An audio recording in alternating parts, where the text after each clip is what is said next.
నమస్కారం అండి. నా పేరు డాక్టర్ హరిహర నాగరాజు. నేను క్వాంటమ్ ఫిజిక్స్లో 18 సంవత్సరాల నుంచి ఉన్నానండి. క్వాంటమ్ ఫిజిక్స్ అనేది స్పిరిచువాలిటీ అనమాట. ఇది విశ్వశక్తి, విశ్వంలో ఉన్న ఎనర్జీస్ ఏదైతే ఉన్నాయో దాని మీద ప్రపంచం అంతా కూడా చాలా రీసెర్చ్ చేస్తున్నది. ఇప్పుడు ఇలాన్ మస్క్ కూడా క్వాంటమ్ ఫిజిక్స్లోనే ఉన్నారు. ఆయన స్పేస్ ఎక్స్ అనే కంపెనీ పెట్టారు. అంటే ఫ్యూచర్ అంతా కూడా ఈ క్వాంటమ్ ఫిజిక్స్ అనేది ప్రపంచాన్ని శాసించబోతున్నదండి. అంటే దీని మీద ఒక మనుషులకి విశ్వానికి ఉన్న సంబంధం గురించి మీకు నేను అందరికీ చెప్పబోతున్నాను అనమాట. చాలామంది లైఫ్లో ప్రతి ఒక్కళ్ళు ఏదో ఒక ప్రాబ్లం ఫేస్ చేసి ఎందుకు నాకు ఇది జరుగుతున్నది, నాకే ఎందుకు జరుగుతున్నది, నేనెందుకు కష్టాలు పడుతున్నాను, నాకెందుకు ఈ ప్రాబ్లమ్స్ వస్తున్నాయని రకరకాలుగా బాధపడుతూ ఉంటారు.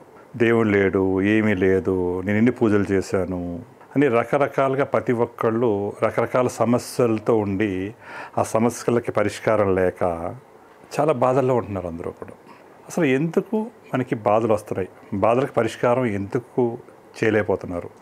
గుడికి వెళ్తున్నారు, పూజలు చేస్తున్నారు, హోమాలు చేస్తున్నారు, అలాగే జ్యోతిష్యుల దగ్గరికి వెళ్తున్నారు, ఉంగరాలు పెట్టుకుంటున్నారు, హాస్పిటల్కి వెళ్తున్నారు, ట్రీట్మెంట్లు చేయించుకుంటున్నారు.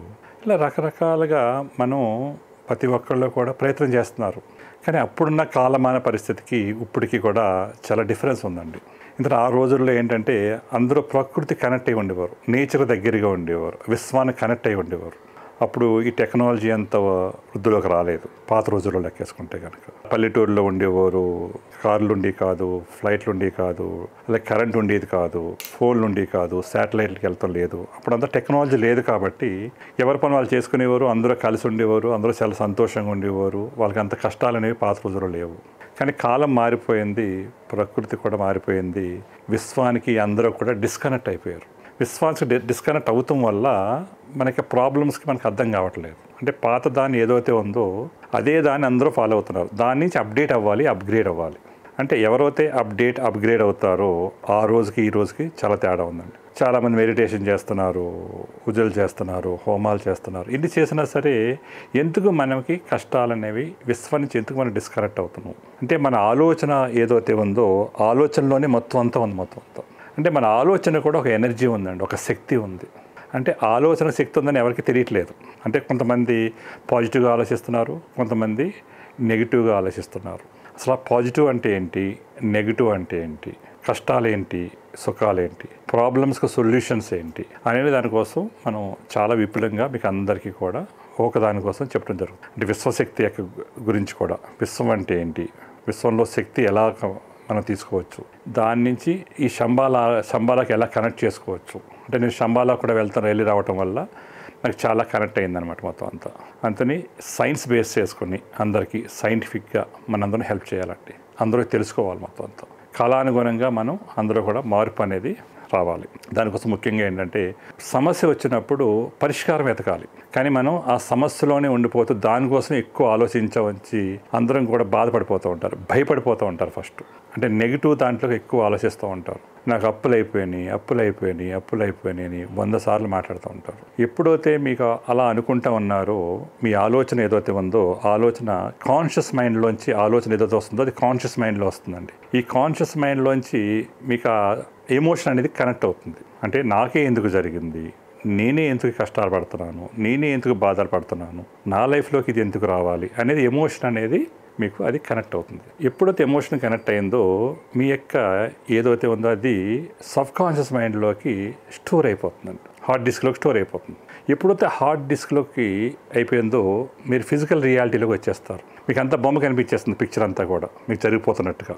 ఇదంతా కూడా విశ్వంలోకి వెళ్ళిపోయే రివర్స్లో అదే ఇన్ఫర్మేషన్ ప్రపంచం అంతా కల్పిస్తుంది అన్నమాట.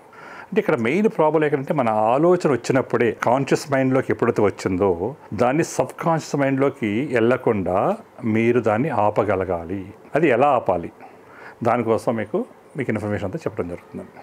అంటే కష్టాలని మనం ఎలా అధిగమించాలి, మన కర్మని మనం ఎలా రీరేట్ చేసుకోవాలి అంతా మన లోపలే ఉందండి. భగవంతుడు ఎక్కడ ఉన్నాడు, మన ఆత్మలోనే ఉన్నాడు, మన అంతా లోపలే ఉంది.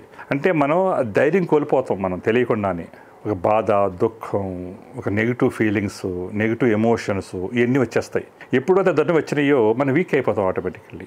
ఆ ప్రాబ్లం అనేది ఇంకా పెద్దదైపోతుందండి. అంటే చిన్న ప్రాబ్లం వల్ల పెద్దదైపోతుంది. నాకు ఒంట్లో బాగాలేదు అనేటప్పటికి నాకు క్యాన్సర్ వచ్చింది, నాకు హార్ట్ అటాక్ వచ్చింది, నేను ఇంకా బాధల్లో ఉన్నాను, ఎవరితో మాట్లాడి ఇదే మాట్లాడుతూ ఉంటారు. ఎప్పుడైతే అది మాట్లాడుతూ ఉన్నారో అదే విశ్వంలోకి వెళ్తుంది, అదే మనకి వెనక్కి వస్తుంది. అందుకని గీతలో కృష్ణుడు చెప్పారు, యద్భావం తద్భవతి. అంటే మనం ఏదైతే బలంగా అనుకుంటామో, ఏదైతే బాగా నమ్ముతామో అది మన జీవితంలో జరిగి తీరుతుంది. అంతే మనం ఎప్పటికప్పుడు ఫిల్టర్ చేసుకుంటూ ఉండాలి. అంటే మన ఆలోచనని, విధానాన్ని మనం మార్చుకోవాలి. అది మన ఫిజికల్ రియాలిటీలోకి వెళ్ళకూడదు, మనకి ఎమోషన్ యాడ్ చేయకూడదు. మనకి ఏది కావాలనుకుంటామో అది పాజిటివ్గానే మాట్లాడాలి, మనకి అయిపోయినట్టుగానే ఉండాలి. కానీ మనం అవ్వలేని విషయాలని ఎక్కువగా అందరితోని మాట్లాడి డిస్కస్ పెంచుకుంటూ ఉంటూ మన యొక్క ఆలోచన విధానం మనం మార్చుకోలేకుండా ఉండటం వల్ల ఆ ప్రాబ్లం అనేది మనం పెద్ద చేసుకుంటాం. అంటే ప్రకృతిలో మనం ఎప్పుడు సొల్యూషన్ గురించి ఆలోచించాలండి. రాత్రి ఉందంటే పగలు వచ్చి తీరుతుంది, అంటే నెగిటివ్ నుంచి పాజిటివ్కి వచ్చి తీరుతాం. అమావాస్య ఉందంటే పౌర్ణమి కూడా ఉండి తీరుతుంది. అలాగే ప్రాబ్లం వచ్చిందంటే ఎంత పెద్ద ప్రాబ్లం అయినా విశ్వంలోనే సొల్యూషన్ ఉంది. ఆ సొల్యూషన్ గురించి మనం తెలుసుకోవాలి, దానికి శక్తిని యాడ్ చేసుకోవాలి. శక్తి అంతా ఎక్కడుందండి? మన లోపలే ఉంది. అందుకని దానికోసం మీకు చిన్న ఎక్సర్సైజ్ చెప్తాను. ఈ చిన్న ఎక్సర్సైజ్ కనుక మీరు తెలుసుకోగలిగితే చాలా ఈజీగా అధిగమించవచ్చు. అంటే మన ఆలోచనని కంట్రోల్ చేసుకోవాలండి. కంట్రోల్ చేసుకోవాలనుకుంటే మైండ్ జీరోకి వెళ్ళాలి. ఎప్పుడైతే మైండ్ జీరోకి వెళ్ళిందో, మన ఆలోచన ఎప్పుడైతే ఆగిందో, ఆ నెగిటివ్ ఎమోషన్ అనేది రాకుండా మనం కంట్రోల్ చేసుకోవచ్చు. మన విల్ పవర్ పెంచుకోవాలి. మన ఆత్మశక్తి అంతా కూడా ఆత్మలోనే ఉందండి. మొత్తం మన లోపలే ఉంది. అంతా మన లోపల ఉన్న శక్తిని ఎలా బయటకు తీయాలి, దాన్ని ఎలాగ రీరేట్ చేసుకోవాలి అనే సబ్జెక్ట్ని మీ అందరికీ ఇవ్వబోతున్నాను. ఎందుకంటే ఇది అందరికీ ఉపయోగపడుతుంది, అందరికీ కావాలి, ప్రతి ఒక్కరికి కావాలి. ఎంత పెద్ద సమస్య రానివ్వండి, అన్ని సమస్యలకి మనం సొల్యూషన్ చేసుకోవచ్చు. ఎవరి మీద డిపెండ్ అవ్వక్కర్లేదు, మీకు మీరు రీరేట్ చేసుకోవచ్చు. ఏ గురువు చేయలేరు, ఏ దేవుడు చేయలేడు.